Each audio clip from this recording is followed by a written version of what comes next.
প্রিয় বন্ধুরা, আপনারা ছবিতে বিভিন্ন মুসলিম দেশের কাপুরুষের বাচ্চা, বিড়ালের বাচ্চা প্রেসিডেন্টদের দেখতে পাচ্ছেন। ইরানের ওপরে একের পর এক হামলা চালিয়ে যাচ্ছে ইসরায়েল এবং আমেরিকা। আর এই সমস্ত মুসলিম দেশের প্রেসিডেন্টগুলো তারা বসে বসে আঙ্গুল চুষছে। আপনারা কি এদেরকে ইমানদার মনে করেন?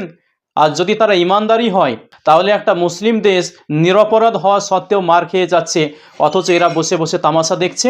আর সারা পৃথিবীতে যে এখন মুসলমান মার খাচ্ছে, তার জন্য সম্পূর্ণভাবে এই সমস্ত কাপুরুষের বাচ্চারা দায়ী।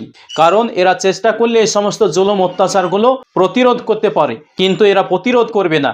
বরং এরা স্বল্প কিছু স্বার্থের জন্য ইহুদি এবং খ্রিস্টানদের পা চাটবে, বা ডোনাল্ড ট্রাম্প বা নেতানিয়াহুর পা চাটতে ব্যস্ত আছে।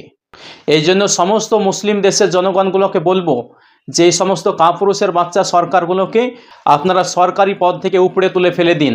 এরা যতদিন থাকবে মুসলিমদের কোনো সাফল্য বয়ে আনতে পারবে না।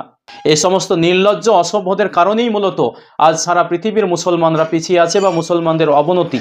প্রিয় বন্ধুরা, আপনারা ভিডিওটি বেশি বেশি করে শেয়ার করে দিন।